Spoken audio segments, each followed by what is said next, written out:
Here is one very, very instructive, in my opinion, position where we have knight versus bishop. This position is slightly different from typical outpost positions, but it shows dominance of knight against bishop. This is from my game that was played in 1972.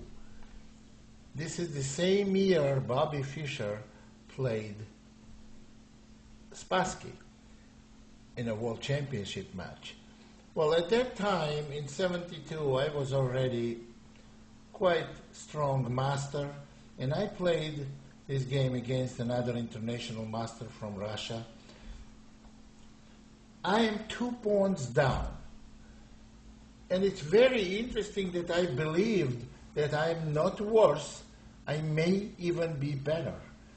These pawns on A3 and C3 are totally useless, they are not moving. Also, knight on F5 is much better than bishop on C1, and black's queen and rook are placed very nicely. So, if I wanted a draw, I thought I was better. I would have made a draw easily, but I played this position for win. And it's interesting to see how it develops. I found it very instructive. Rook C8. In this position, Queen E1. My opponent still tries to hang on both pawns. Queen B3. Now I'm going to take C3 pawn unless it's protected. And if I take with the rook on C3, my rook is going to penetrate on C2. So white played bishop D2. Queen takes A3. Now we are only 1 pawn down. Queen E4 was played. Rook D8. You see, black's pieces are very, very active. Bishop E1, and now we have to strengthen our knight on F5. I played H5 to prevent G4, and my piece position, it fully compensates extra pawn for white. Queen F3, Queen A4, tying the queen to the F4 pawn.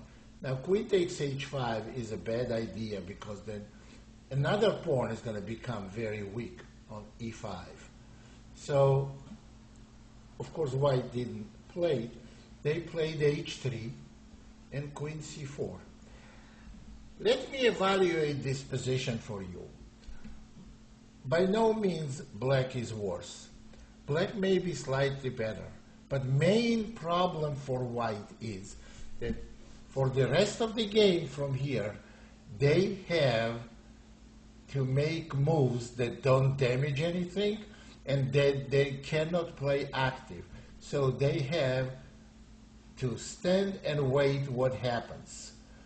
And very passive position, very, very difficult to play over the board. So after Queen C4, white played G4. Well, they are not doing what I just said to do. I said they should sit and wait. They went G4, and I don't blame him. A lot of players would be very annoyed with such a passive position. H takes G, and knight E7. Now our knight on E7 has to find a new home. So, since play is only on one side of the board, this is old rule. There is no queen side in this game. So knight is better than bishop. Plus knight has potential outposts. That's what happened exactly. Rook G2, Rook B8, trying to go Rook B1. Bishop G3, and there is another outpost for knight on D5. F5, and the farther white pawns go, the more weaknesses it will create for them. rook b1 check, king h2, and queen c6. Queen e4, rook c1, attacking the rook. Now rook c1, rook b2. Now white is hoping to play rook b8 check and play fe with a check. They are already not protecting their c3 pawn. After rook b2, queen c8, guarding the back rank, f takes e, f takes e. Knight is still dominating on d5. Bishop on g3 is completely useless.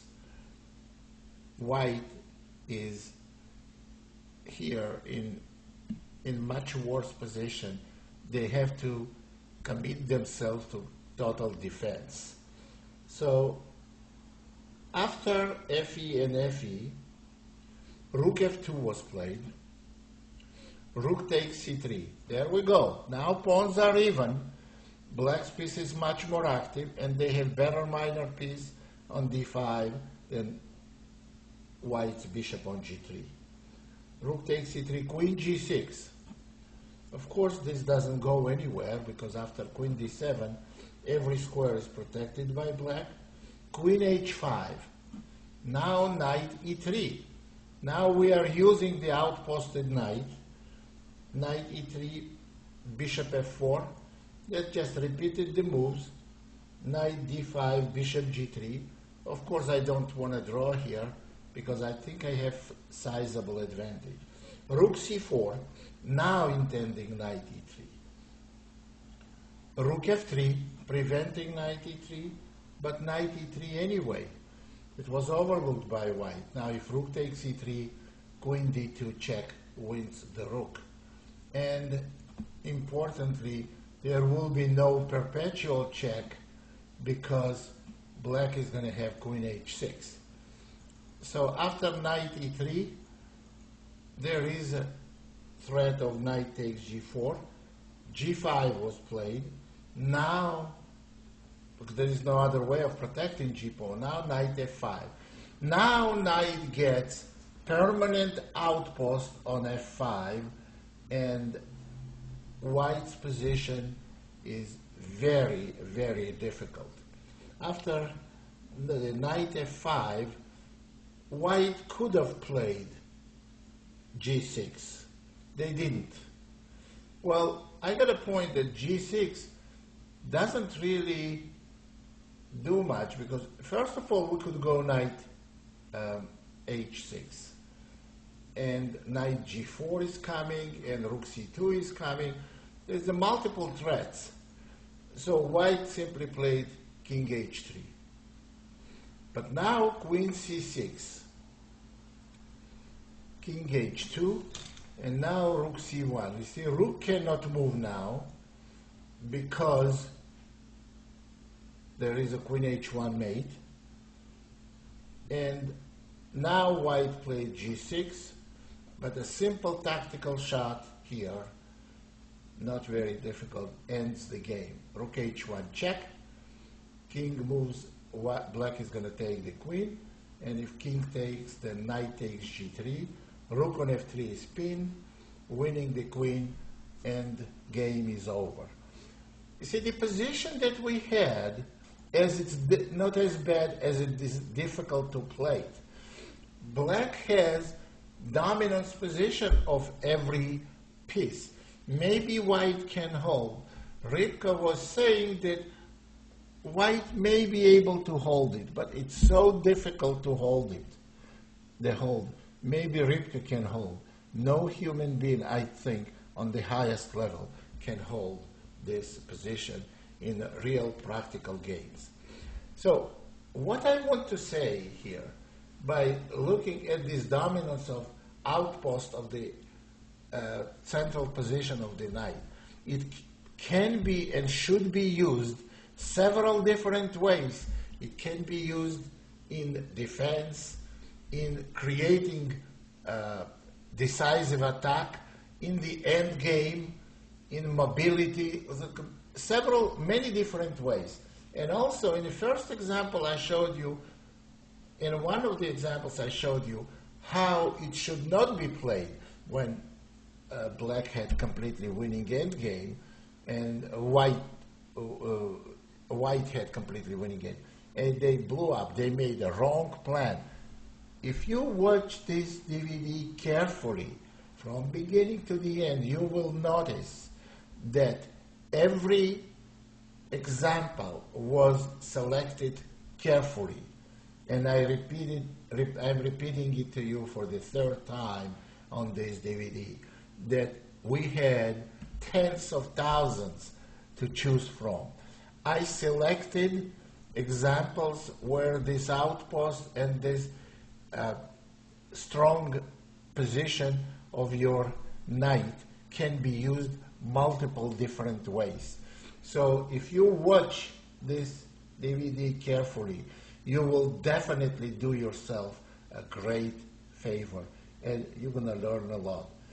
And I hope you had fun watching this DVD, and I hope you found it very, very instructive. Thank you very much.